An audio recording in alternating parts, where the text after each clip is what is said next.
Hallelujah, hallelujah. हमारा ज्ञान अधूरा है और हमारी भविष्यवाणी अधूरी है, परंतु जब सर्वसिद्ध आएगा तो अधूरा मिट जाएगा। पहला कुरिन्थियां 13 अध्याय उसके 9 वचन से हम ऐसा पढ़ते हैं। पौलुस कहता है हमारा ज्ञान अधूरा है।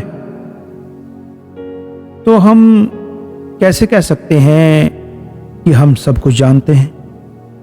जिस पौलुस ने नए नियम की 27 पुस्तकों में से 14 पुस्तकें लिखी हैं, वह कहता है हमारा ज्ञान अधूरा है।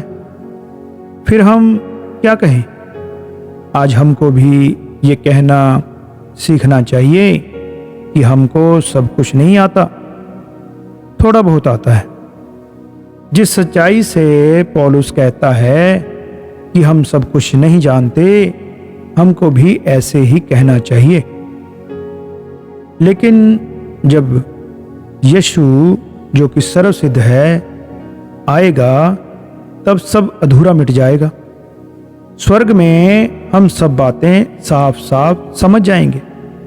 इसलिए पौलुस कहता है और फिर कहता है कि जब तक प्रभु ना आए, समय से पहले किसी बात का न्याय ना करो।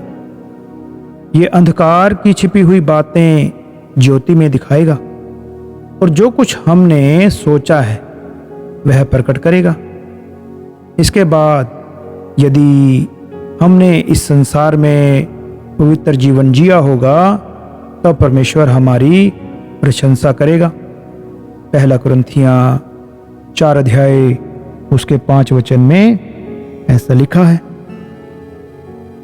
हमको ज्यादा ज्ञान बढ़ाने की जरूरत नहीं है। जितना भी ज्ञान बढ़ाओ, फिर भी हमारा ज्ञान तो अधूरा ही रहेगा, क्योंकि हम महान परमेश्वर को अपनी छोटी बुद्धि से नहीं समझ सकते। परंतु स्वर्ग में पहुंचकर सब कुछ समझ में आ जाएगा। अभी हमको दर्पण में धुंधला सा दिखाई देता है। स्वर्ग की सब चीजें पूरी पूरी साफ साफ दिखाई नहीं देती, परंतु जब हम स्वर्ग में पहुंच जाएंगे तब सब कुछ साफ साफ दिखने लगेगा। जब कोई नौकरी करता है तो उसका मालिक उसको बताता है कि उसको क्या क्या करना है। इसके बाद मालिक बताता है कि जो काम तुम करोगे उसके बदले में तुम्हें क्या मिलेगा। इसी तरह हमारा मालिक परमेश्वर कहता है कि तुमको पवित्र बनना है। पहला पत्रस 1 अध्याय 15-16 वचन में ऐसा लिखा है। सिद्ध बनना है। मत्ती 5 अध्याय उसके 48 वचन में ऐसा लिखा है।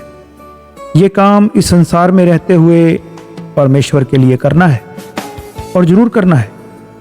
यहाँ के सब काम छोड़कर पहला काम यही करना है। इसके बाद दूसरा काम करें। यदि हम यीशु के लहू के द्वारा पवित्र बन जाएंगे, तब परमेश्वर हमको स्वर्ग में क्या क्या देगा।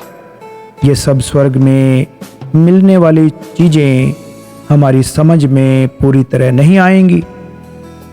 ये संसार हमारा नहीं है। ये हमारा ज्ञान पृथ्वी पर अधूरा ही रहेगा, लेकिन स्वर्ग में पहुंचकर ये ज्ञान भी पूरा हो जाएगा। इसलिए स्वर्ग में क्या क्या मिलेगा, ये अधिक जानने की कोशिश मत करो, परंतु पूरी तरह पवित्र बनकर स्वर्ग में जाने की कोशिश करो। स्वर्ग में क्या क्या मिलेगा ये सब जानना बहुत कठिन है, परंतु स्वर्ग में पवित्र बनकर जाना बहुत आसान है। केवल अपने पापों को मानो और यीशु के लहू से धोकर पवित्र बन जाओ और निरंतर पवित्र बने रहो। जब तक संसार में रहें, हर समय पवित्र रहें। तब ही मरने के बाद स्वर्ग में जा सकेंगे और वहां आनंद करेंगे। Hallelujah, hallelujah.